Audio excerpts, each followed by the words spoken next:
our studio. Catch them all in Muse Talks. Hi guys, welcome back to Muse Talks. Today we have Mr. Sanif Olek, a film director, screenwriter, producer from Real Juice. Welcome. Thank you guys for having Talks. me. Yeah. Yes, Sanif, you've been a screenwriter, director since 1997. And seven, Is that yes. correct? That's right. Yeah, that's like a long history of Too long.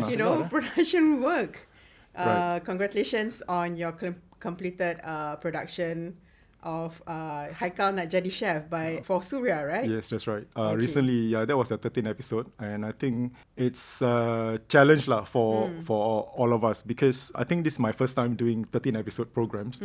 Previously, it was just telemovies and and one-off kind of shows, but this one is like full on. Yeah, I know. And also, I understand this is like a full production by Real Juice. Yes, right? that's right. Yeah. Is it a kid program or? Okay, on the outside, it looks like a kids program, but actually, it's a family drama series, a hybrid drama series, combining food show, cooking, and drama lah. But it looks like a kids program because the protagonist is a 11-year-old character. The concept of the program is basically about how this family of father and his son deal with the death of the mother and the wife lah. So moving forward, how within this 13 episode program, we see how they cope with the loss, and also how the boy, the protagonist, right, try to leave the memories, keep the memories of the mother via cooking. Prior knowing him, right, I don't know him that much. Right? I've always, when I hear Sanif Olek or see you on screens being interviewed, wow, this guy is serious. He's that very artistic kind of director and stuff like that. Do you see yourself as such when you started, and then now you're doing shows with the title of Haikal Nak Jadi Chef kind of thing? With your journey, 30 odd years, is there shift in your direction? Or? That's a very good observation, because I get that a lot. Yeah. Like people, well, maybe it's how I projected myself when in public, right, in the mainstream media. Because I think I come from a background where, when I was growing up, right, my parents always say, basically when you talk to people, just mind your words, Right. be careful with what you say and how you carry on at work lah. Right. Yeah, so in that sense, I think because I'm like that, right, so when I speak, I need to articulate my words properly, and maybe it's the way that I express myself, it looks like that lah. But I think when it comes to being fun, right, a lot of people know that my close friends especially, I do stuff lah. I mean, outside of the media kind of thing, which I don't really post much on my social media, Right. unless it's something that I find it's worthwhile for my followers to see lah. Right. But otherwise, I don't really post much, unless it's about work. It's about something I felt that could benefit my followers. Yeah. So you're not all serious lah, right? Yeah, That's exactly, just work. But Yeah, just work. your work, the film, the first few of your Very heavy. content. Is it? Yeah, Is that heavy? that's what Okay, I. that's Yeah, what I exactly. was Does That's- that come like from you, or you choose to do it, or? That's a good question, because I think, okay, maybe I can backtrack a bit lah. What happened was that before I get into the media, right, I have to credit my experiences during my youth, right? And those experiences, I think, influenced my work. Right. Because I felt that once I get in the media, right, I realized that, hey, you know what? I have all this access, right? Access to do things, to tell people how I feel about certain things. So why not use those platforms to tell my story, which is, if I can share, it's kind of quite diverse, and I think quite unique also, because I think for me, before I come to the media, I come from Taman Jurong, which is basically a hardcore blue-collar neighborhood, right? Right. And from there, my parents, they make sure that my siblings go to good schools. I went to ACS. Right. You see, Okay. Right. ACS and Taman Jurong to ACS. That was quite a journey. Yeah. Yeah. And then after that, in ACS, as you know, a lot of the kids were rich kids, as in the wealthy kids, right? And one of the things I saw, right, was, when my own classmates, okay, everything's my classmates, when they finish school, Right. I literally saw they have chauffeurs, right? To pick them up, To pick them send up. them Like to work. literally, Yeah. this Malay pakcik opening up the cars. Yeah, like you see in TV lah. Exactly. So that was like really, so, and I think when I see that, right, one of the things I told myself that, how do I Be on the other side. elevate Oh. myself to sort of like be like them? Yeah. To be on the other side. Yeah. So, and there's a lot of things that I saw there lah. And also I think, my classmates, they were loud, right? And then initially I thought, oh, all these rich people they Confident talk so and much, loud. loud. Yeah. But then again, I thought that, yeah, that was how they were raised. They were confident enough to actually express themselves. Whereas for myself, coming from a humble background, like Right. literally humble background, so we were told not to like talk so much and be confrontational, and all that. But for them, it's like that's how it is, and I think that is a good way to project yourself, to talk, and that's how to live lah. Yeah. And I felt that so these guys, they are not necessarily obnoxious. It's just how they Just, express themselves. They're just loud and confidence. You see, and secondly, of course. So from all this experience, right, I thought, this is something that I want to aspire to when in my life lah. Yeah. At that age, right. And secondly, I was in the army, right. I was in the commandos. I was in the Yeah. pioneering. Commando. Okay. Oh, serious? Ah? I was the Back then was just what, 1 or 2? yeah, correct. I was the Very few, pioneering okay. Malay guys in the commandos lah. Pioneer. Yeah, pioneering. So this was in the late 80s. Literally The only Malay. in the village lah. Yeah. So I see a lot of things, right? And being literally the minority in that capacity. Yeah. And it's not just any camp, but it's like elite Red Yeah. Beret camp, no? Yeah. And me coming from, personally, I'm not really a regimental person. I see things as, as observational. Right. And sort of like, okay, look at people and it just Yeah, soak it it in. kind of like doesn't fit. Yeah, so I can't You really feel like, character and seriously. where So you end up as for the first 2 commando. weeks, right, I was like, what am I doing here? Why do I need to run from point A to point B? Why do I need Yes, to and shout these and days, stuff? So, I was yes, correct. so I have to admit that for the first 2 weeks, I was struggling and got a lot of trouble, lah, so to speak. So, but after a while, I sort of like pick up after that. You kind of like adapt to the surrounding. Adapt to the whole right? surrounding Yeah. and adapt to the whole fitting to the group, going with the group and all that. And also being the best. That's another aspect of the commandos which I think I have to give credit to as part of my development, right, at that age. Because from then, it's not just about being tough and all that. It's all about discipline and leaving no man behind. Right. So when while you say- pushing yourself to the limit, exactly, and also you have people to so take when care you- of, kind of thing. Yeah. This term itself, right, leaving no man behind, has got a lot of implication. It's not only about taking care of yourself. It's about to have empathy to the other people. Yeah. Right. And when you have empathy, that's when you sort of like you take care of the other person and you sort of like collaboration. Right. You collaborate well Yeah. and all that. So I think I learned all this through the hard way lah. But then again, it's at that age you are in your 17, 18. You're still struggling to find who you are. And also I think the other thing about being the only Malay, right? So every time I kena tekan, right? And I realized that I cannot falter because you have Yeah. the weight. You are like because representing you're your race. representing all of I us, understand. Yeah, so I'm like Right. holding the flag, Right. literally like holding Thank the you, flag. Sanif. Yeah. So I cannot like Cannot falter slack, or cannot Yeah. slack. Yeah. So because they are looking at me so that they can decide on what happened next, right? So I'm macam the experimental kind of The subject guinea lah. pig. Right. Yeah, the guinea pig, yes, Yeah, yes. yeah. So I think that was a good experience from when you are a teenager and you sort of like, okay, what's happening? Trying to find out what's happening, what you want to do, and all these things happening. And to put it softly, they may not have Malay friends before, Yep. right? So these are the kind of things that at that age for that 2 years, right? Like, cow 2 years, right? I have to face all these things, like and of course, I think thirdly, the experience of being a Boyanese. A Malay Boyanese. This one I Which- need to know. Yeah. Why? Yeah, okay, because I think, when I talk about Boyanese, right, I always tell people that I would like to take them back to the Basically, context, get to know the roots lah. the roots of the Boyanese people, especially in Singapore, right?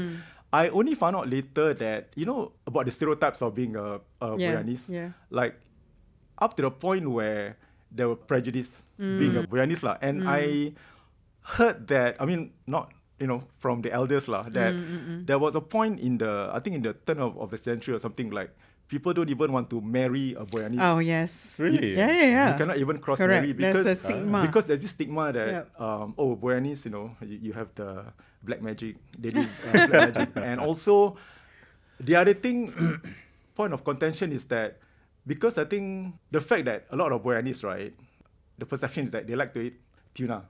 Tongkol lah, yes, correct. Right. Yeah. And tuna is that kind of fish where when you cut, right, you can see blood, like the green blood, right? Yeah. So, there's this perception that when you eat blood, you are dirty. And Oh, is it? all that Oh, I stuff, didn't know that. I didn't know that.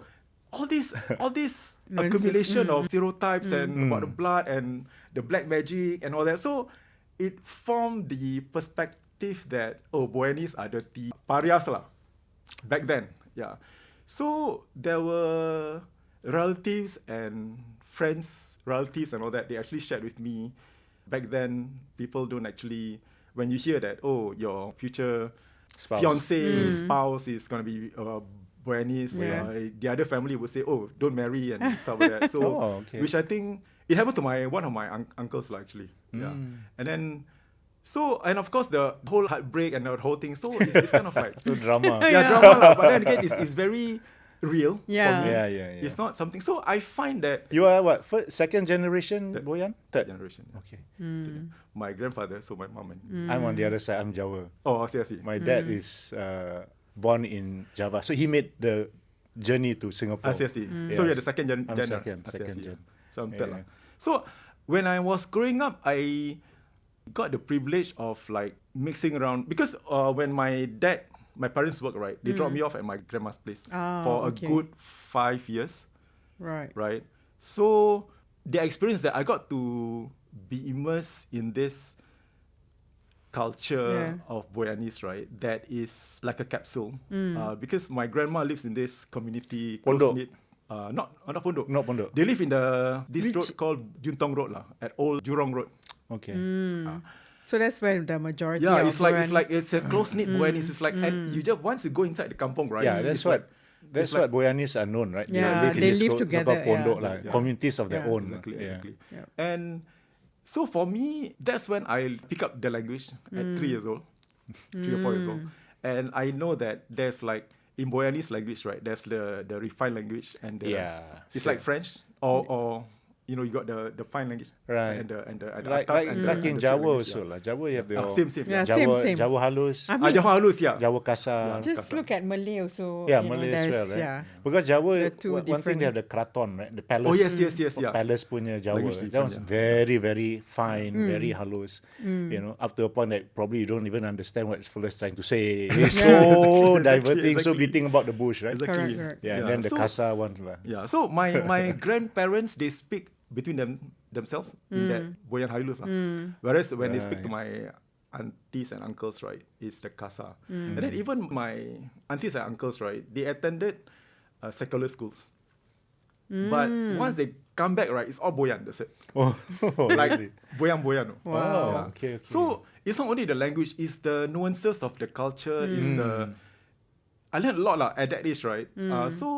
So it was good experience for me. So going back to the stereotype, right? That was how I think that formed my journey as a filmmaker, as a storyteller. And so with all these three, going to ACS, the first in my family to go to ACS, and then after that going to the commandos and having this whole background of Boyanese culture. Yeah, but majority also in the entertainment, in Singapore, industry. There's so many Boyanese too, Yes, right? there are a lot. Like A lot of SBC, before Yes, Mediacorp yes, was yes, known yes, as SBC, they call it like Singapore Broadcasting Corporation. Right. No, I know, But but what's B that? is also for Boyan because majority of them. Really? And Yeah. even some of the cast in Jalan Ampas, some of the artists and Actually Boyan. they were Boyanese. Yeah. Yeah. Okay, so you guys So contribute they a are lot in the more industry lah. artistic and yes, they Yeah. contribute What's a lot. my Jawa in the people, media. man? I know, right? It's just that I think What I like about the community, right, is like I can only base Looking my out for experience each other. based on my experience when I was in a kampong with my grandma.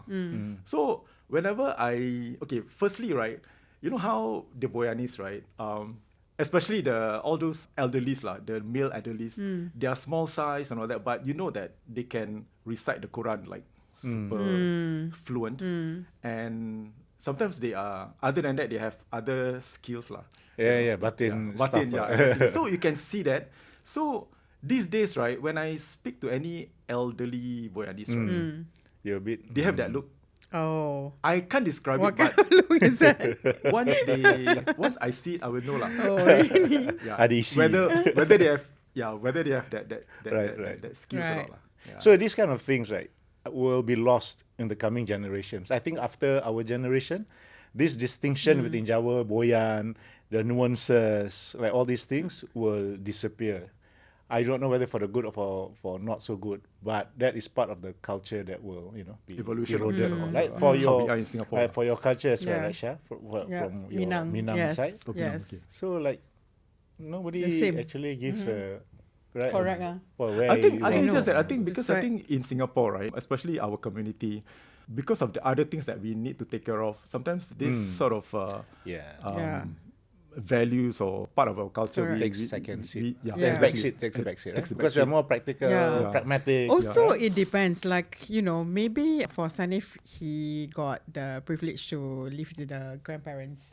So usually, this is my observation. I mean, like grandparents, if they are of a certain age, they're still, well, and then they like to talk to their grandchildren, tell stories.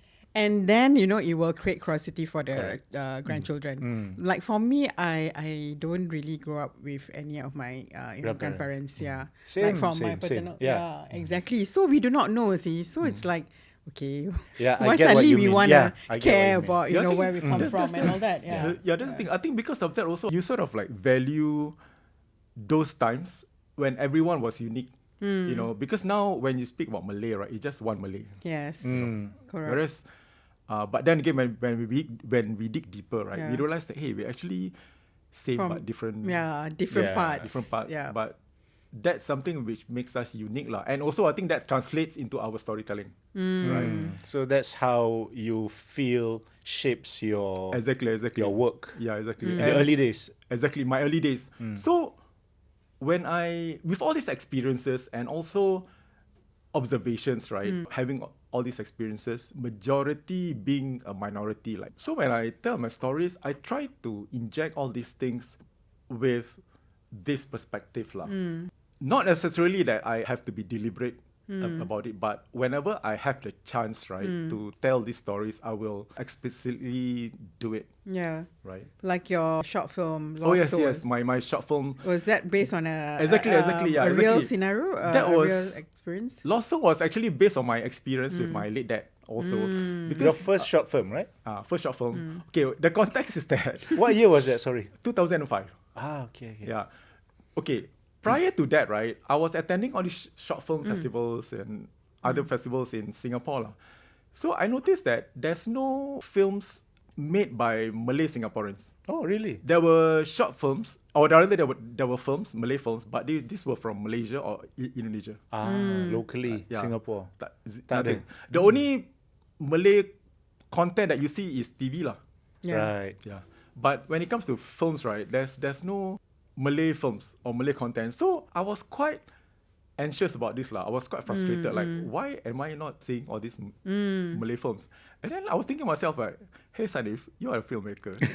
Yeah. what did you do? Yeah. Who else to ask? You gotta ask people like you. So I think that was like, then when that happened, right, that realization happened, I sort of like, yeah, why not? Just do it lah. Yeah. So that was how the film came about. And of course, based on the topic, is about this elderly Yeah. who came home without slippers after Friday prayers. So who's the main actor? I didn't get to watch the film. Oh, I got this veteran actor. I call him Obert Mahadisho. He's Boyan also, right? He is. Yes, Yeah, he he's is. like Mr. So- Boyan. So when I called him, right, I think he was quite surprised that the language is gonna be in Boyanese, right? So with that film, I think I kind of made the first Boyanese language film in Singapore. And being screened on the mainstream kind of on the platform lah. Because prior to that, there wasn't any films about Boyanese and all that. And also, I think out of the film, right? Because of the film, prior to that, especially in the media, right? And of course, the stereotypes that I spoke about. No one actually came out and said that, oh, I'm a Boyanese, like so blatantly in public. So I think I was the first one to sort of like, you know, to say that, hey, I'm a Boyanese doing a you kind of trigger. Trigger the whole thing. Is it hard to sell that idea? Because during that time, you know, like our TV stations. Oh yes, very the foreign strict language, guidelines, the foreign dialects. language, exactly. So how do you push it forward then? I think doing a short film was kind of advantageous because you can do whatever you like, and it's not like going to be screened on national television. You know that on the outset that it's going to be screened in film festivals. That's the beauty of film lah. Yeah, basically. exactly. You can do whatever you like. Why don't you take the chance to like, you know, extend it to a full feature? Have you ever thought about that? Actually, I do. Yeah. It's all started from the second short film that was commissioned by Mindef lah, 65. It's called Sama Sama. Yeah. Right. So in that film, I have this character, this protagonist who happened to be a chauffeur, and he's a Boyanese. Historically, the Boyanese are very famous for being good chauffeurs lah. Really? High demand by all the other taukes in that. During the turn of the that time, century, right. correct. Right. So it's like whenever you talk about drivers, right, or chauffeurs, they will say, I want Ahmad. Ahmad, Malay lah. Yeah. Malay Ahmad is a Boyan. term No, for Ahmad Boyan. is, yes. Oh, really? It's like a But standard I think term for Boyan. Oh, really? Apparently, because yeah, it's a common name also, right? I For think so, yeah. Boyanese, Yeah, I Ahmad. thought it's a Malay tag. Like, Ahmad means a Malay, and then. Because it's from the Boyanese, yeah. Oh, okay. I don't know how that name came out, but somehow when they mentioned Ahmad, right, somehow it just being referred to the Boyanese. Okay. What happened was that in that short film, I linked these two stories. Basically, my experience in the commandos also lah. Yeah. This protagonist helps lah. and also this protagonist who happens to be a driver, a Boyanese driver lah. And they met in a coffee shop, hawker center at Changi Point, right? And so they had this conversation about each other's job, right? So because of that, I actually wanted to expand that story of the Boyanese chauffeurs. And I mean, these are one of the things I felt that, you know, historically it needs to be documented and it's not being documented. I remember that when I want to bring up that idea, right, to connect these two stories in that short film by Mindef, they were asking me, what is the significance of, why do you need to put in the story of these drivers, you know? Yeah, we just want the soldier guy. Yeah, Story. they just want the soldier story. They And then I sort of like came up with this concept that, you know, actually historically the Boyanese drivers, they're kind of the elites of their trade back then, right? So you have the commandos now, Yeah. Right, which is the elite and the lah. elite So lah. This Yes. elite lah. Yeah. Yeah, elite means elite. Okay lah. So that's when I think Can pass lah. they sort of like bought the idea lah. I said, okay, fine. So they do it. So every time this kind of milestones, right, this kind of challenges happen, right, I find it very inspiring for me to move to another level with my stories. Kind lah. of like motivate you Motivate also. me, yeah, exactly. Yeah. It's like little steps. Yeah. Right. But in the bigger picture, right, it's like you have done a service to your community. Correct. Sort of correct. You lah, can right? like correct. push, Yeah, you know, a push little the bit. story Yeah. further. Yeah. How would you then? When do you guys start working together, Muse and you? What's the first project? Actually, it was TV program. Yes. Right. It I started was from editing. there. Yeah, correct. Yes, because you were directing, and then During after, post. right? Yeah, for post Yeah. I think it was when you guys shifted to Bukit Pasoh Bukit Pasoh. when we first started. Lah. Yeah, first started, yeah, sure. yeah. So the No, actually, we got to know each other way back when you were in Coms 2000, right? Because yes. our dear friend Azman Oh was yeah, also working there for a bit. sound recordings, yeah. Yes, Location that's sound right. recordings. He was working there as well. Yes. And through mutual kind of connection lah. That's when we know. But I mean, I know Shah. professionally, you guys started. when we were at Muse lah. Bukit And then Pasoh. Sayang Disayang, how did that came about? And then I think Muse did the audio. Is it? Yes, For- yes. for So, Sayang The Disayang? full okay, audio. so I think Sayang Disayang was another story where I want to tell story of from the Malay community because back then, right? I mean, during that time when I was writing it, I realized that there were a lot of films made about food from other parts of the world, Right. except Southeast Asia. Southeast Asia. Yeah. Belum lagi. That time not yet lah. Not yet, Yeah, not yet, not not yet. yet, not yet. So this was in 2001, 2002, 2003. So the film started from a short film, right? Okay. And then after that, it sort of like developed into a feature because I realized that when I was looking at it, all these characters, they have a potential to be a full feature to expand their story. So that was how Sayang Disayang came about. It's also my desire to tell Malay stories, to tell about more Malay food. And when I was doing research on the film, right, I realized that food has got significance because through food you project your affection for one another, and through food you sort of Develop love. and where you about the origins of the places and Right. the context lah. So, and when I was doing the research, I was actually trying to find out which is the best Malay food to represent. And then after that, I realized I think sambal goreng is the best because Ooh, of the sambal of goreng. the various of how you prepare it. Hey, Boyan got your own version of sambal goreng. Uh, You Not all really, lah. I think there is lah, because that's a good question because I realized that when it comes to when it comes to Malay cooking, right, Yeah. it's all about campak-campak.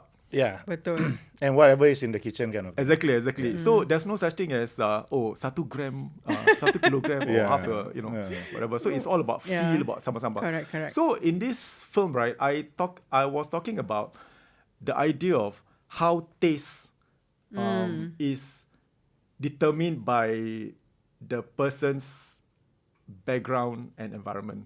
Right? There's no specific Okay. for example, I can say that my mom's cooking is the best. Everybody Yeah. says Yeah, that. Right. everybody- Everybody yeah. says Or that. my wife's cooking is the best. Yeah. Depends the context also, right? So in this case, I want to explore that this idea of what is best, which is the best food, how the food is prepared to get the best flavor is organic rather than determined by some. Ways and scales and exactly, stuff. yeah. Right. Exactly. Hey, how do you get Datuk Rahim Razali? Man? I was like, oh, Datuk Rahim Razali in it. That's a good question. Okay, when I write short films, right, I always have this idea that I want this actor or something. Yeah, you have people, like someone a in wish your list mind. lah, like a wish list. Okay. Which I think kind of help you to sort of like Create the character. create the character and write better stories. Right. Okay. If you get if you aim to have like, I don't know, like maybe P. Ramlee, if he's still alive, right? Yeah. Right. You determine to write the best Yes. stories. Yeah. I get Of you. course. Okay. So that yes. motivates you to write Yeah. good stories. So And then I during think, that period, of course, Rahim Razali is. yeah, Rahim Razali was Up like, there, right? I mean, it's like a Legend legendary lah. thespian, Yeah. right? Yeah. So I thought, okay, why not have like Rahim Razali? So this was my wish list. So I think when I was writing as a filmmaker, right, when you have that kind of aspiration, right, you push yourself to write better, just so that hopefully whoever you want when to you work present, with, yes. he or she would be Yeah. impressed enough to work with you. lah. Right. Oh, that's a good tactic. Yeah. Getting people whom you want Yeah. in it, So, and then but you you have- create yeah, exactly. something the Yeah. best for the Yeah. person. So he said okay. He said yes. I said yes. So when he write the script, he was like, okay, when you're ready, you just call me lah. Whoa. I said, wow, okay, Okay, Rahim that's Razali easy. say. So I think when the thing about filmmaking is that you need to have a marquee name, right? So when I tell people that, I have Rahim Razali, Everybody wants to be everyone involved. wants to be involved. Yeah. And then you get a very good actress as well. Yeah. Correct. So everyone was like, excited lah, So I think that was again a learning process as well. What you learn in school, and also some of the things that you don't learn in school, Yeah. can be applied to this filmmaking process as well. Do you see yourself like I'm a veteran? I've done this, seen that, and then you compare now, Okay. and you have like an opinion on things. Two things. Firstly, I think with all these experiences, right, I try not to replicate stuff which I've done before because I need to be excited about the things that I do, right? Right. Secondly, I think I'm also consider myself work in progress lah. Still learning because every year, right, you learn new things, Right. and especially when I'm like judging a film festival or being a mentor, right? Then I speak to the emerging filmmakers, and they have all these ideas, which I felt that, okay, this is the kind of things that this generation of filmmakers are thinking or working with or working for. So I sort of like try to inform myself based on that, what is trending now. Right. Okay. And I kind of inform myself that. And I think lastly, it's all about being open to ideas as a filmmaker. Because when I say open to ideas, right, I think it's about being socially conscious of things. Like what? Politically, culturally, what's happening in the world today. Right. Because I think being a filmmaker, right, you cannot just... Basically, you need to be informed. I mean, informed of the... You can't live in your own world. You cannot live in your own bubble. You need to expand and make new friends and talk to people that you are not comfortable with. Also, I think expose yourself to things that you may not be comfortable with.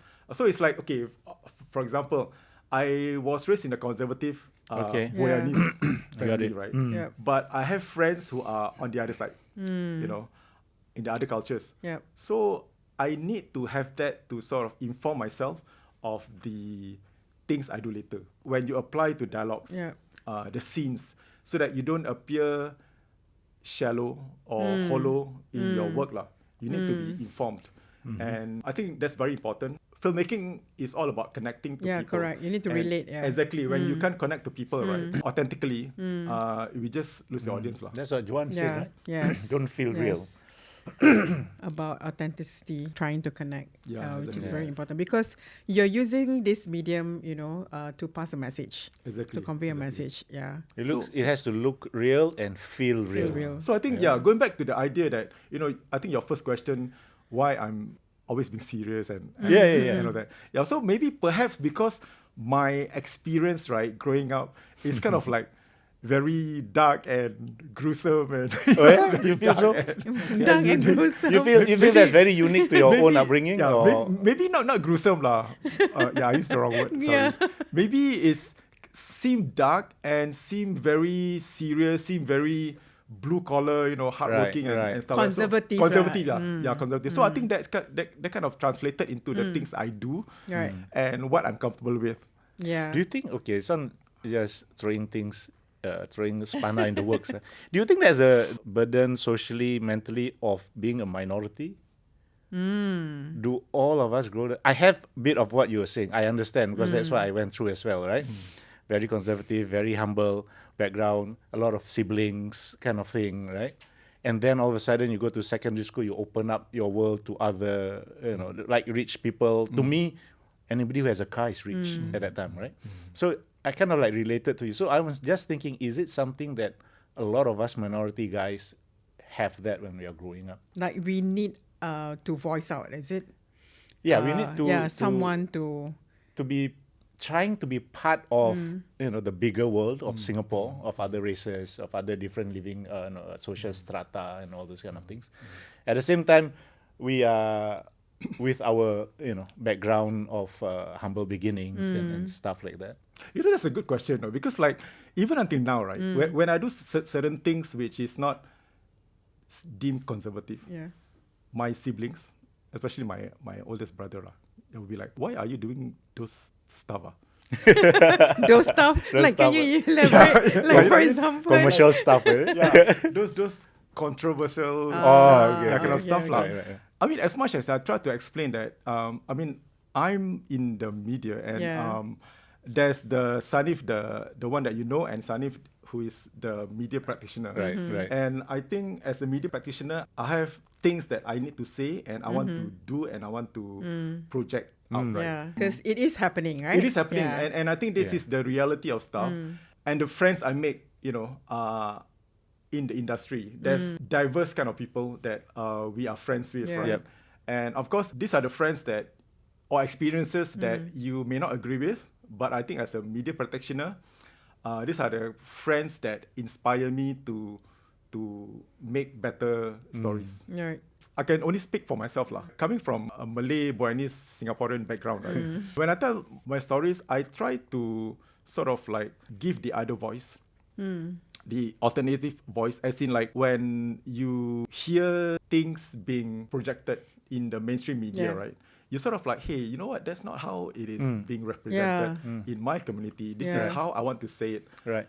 And also, I think when you see something is not done right or not represented properly, you want to go out there and say, you know what? This is how I would do it. This is how my community would say. This is how things should be presented. You know, I can't tell the stories that maybe Rosten Tan or Eric Koo tells because I don't come from that background. Yeah.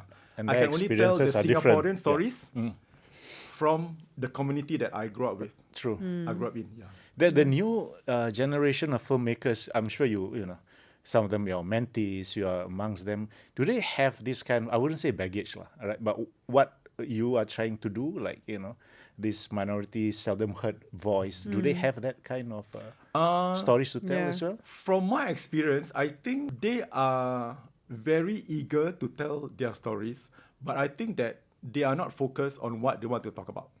I see. Most of them. What is it that you want to say?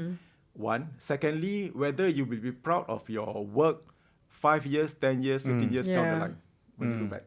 Or you're going to cringe, I did Exactly, that. exactly. Right. So, those are the two things which I always ask the emerging filmmakers. And also whether they have a plan, you know, 5 years, 10 years down the road. Because I think a number of the emerging filmmakers that I speak to, especially those graduates, they were like, oh, you know, I want to make this film, I want to make a science film, science fiction film and all that. But then again, how does this connect to the audience? Is it you want to make the film for yourself or you want to make the films for your audience? Right. So I think that's very important. And also I think from my training in television, I think that informed me a lot also about telling stories. You know, ultimately you want the audience to watch your films, right? Your work. You don't want to just make films or make something that people don't want to watch or listen. So I think my experience in television, right, that sort of informed me to tread the fine line between independent filmmaking and what the audience want to hear and what the people that give you money to make the films want to do. Hard balance, isn't it? Yeah, exactly. Right? Very Hard hard, balance. very hard. Yeah. I think you're a good person to give them that advice, looking at your body of works, right? I'm sure you want to do all artistic, heavy drama, Datuk Rahim Razali kind of stuff. But at the same time, you have to do, Haikal wants to be a chef, TV series to bring in the, you know, the paycheck. I think that's a good kind of outlet for me as well. Because on the, you know, the last time I did this kind of fun series, right, was like donkey years, like long time ago. And then I sort of like pivot to doing drama stuff. Because when I first started, I think in the first few years doing TV, right, I was doing anything and everything. Basically to get the experience and talk to people and meet people like Shah and you know, the whole thing. And after that, I realized after coming back from doing my degree, right, I was like, okay, this is what I want to do, drama and documentaries. So that's how I think my serious thing, my serious vibe came out. But then again, when Haikal nak jadi chef, right, came up, I was like, okay, let's do this. Something fun and something which I've been wanting to do like all along anyway. Yeah.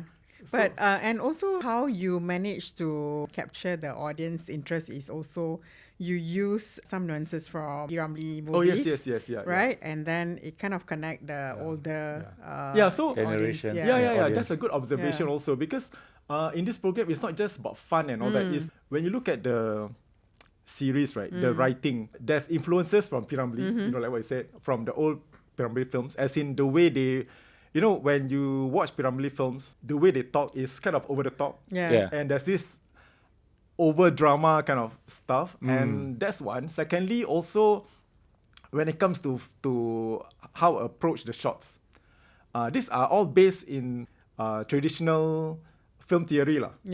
So it's not just like sesuka, you know. There's some theory behind it lah. When you look back, right, there's always so whatever experiences and things that I learned, right, is all in that film. So you put them to practice. Correct. What I've done previously and what I've learned previously lah. Okay, want to keep a bit. So when you presented this to Surya, the concept paper, did you have to put in all this detail? The program was actually submitted by another production house. Oh, Was right. pitched, yeah. But somehow the production house was not able to complete it lah. Right. So it took over? But the thing is that when it was handed to me, right, I keep the basic stuff. But in terms of treatment and concept and all that, it's all mine. Right. How I want to approach it, it's all mine. Yeah, correct. Okay. Yeah. So what was maintained, what was kept is the protagonist and the father and those little characters. But in terms of the storyline and all that is all changed. Yeah. Except for the title. Title also changed. You know, there's a film recently I watched. I forgot the title. It was directed by Guy Ritchie. So when I watched it, I kind of like expected something typically of Guy Ritchie. Oh, okay. And then obviously it didn't turn out that way. So there's a bit of jarring, you know, when as an audience are expecting something and then you're not getting it delivered to you, right? Do you think you might have that problem, like moving on forward? Actually, I do though. Seriously, because okay, one of the reasons why I did my short films, right, was because at that point, right, I was kind of like pigeonholed in this category where Sanif, the guy who learned films in school, film graduate, end up doing TV, doing Malay programs. Right. So I felt after a while, I mean, when I mixed around with the film fraternity, so I have that kind of vibe, like TV person thingy.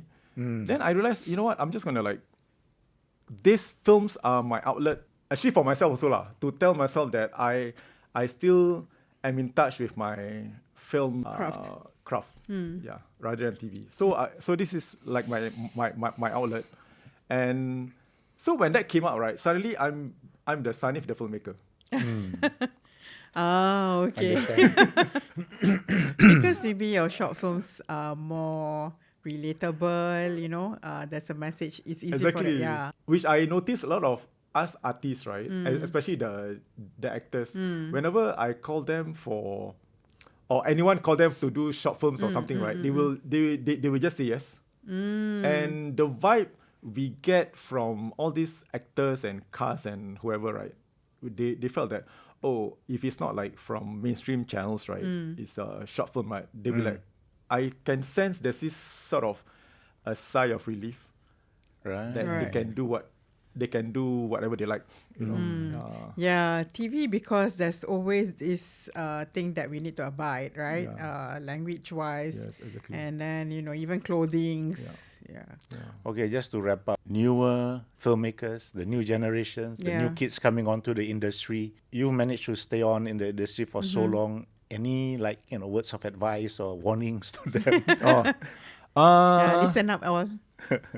Okay, I think importantly is two things lah. Okay, other than being authentic, being yourself, and all, stuff. I think you got to set yourself milestones. Okay. Like you got to see yourself what you want to do or what you want to achieve within 2 years, 5 years, 10 years. Okay. Right? That's one. Secondly, I think to update yourself, to always be knowledgeable. Firstly, of social conditions, Right. of social politics. So you're not out of touch. Yeah? Not just the politics as in government politics, but cultural politics. Okay. You got to always be self-aware of that. These two things are the most important to be relevant all the time. Even though you might not be doing TV much, Right. but you can pivot yourself to do other things. But as long as these two things, right, you sort of tell yourself you need to have all the time. I think that can, I mean, for me, I can only speak for myself. These two things, I think, sort of like make me always keep interested in what you're doing. And also, for example, even though I'm doing things that I've done like maybe 10 years ago or something, right? So when I look at it now, right, if I were handed the same things, I will look at it from a different perspective. Yeah, how you do it differently as well. Yeah, exactly. Because of all the cultural things Yeah. that I've been Pick up along the way. I've picked up and I've opened myself to. Okay, cool. Okay, that's interesting. All right, thank you, Sanif. My pleasure. Yeah, Thanks for we having will maybe see you again. Have another side chat, another episode on your new upcoming projects. Yeah. Thank you. All right, guys. Hope you've learned and you can apply what he has shared for your film. We will see you the next time on Muse Talk. Bye bye.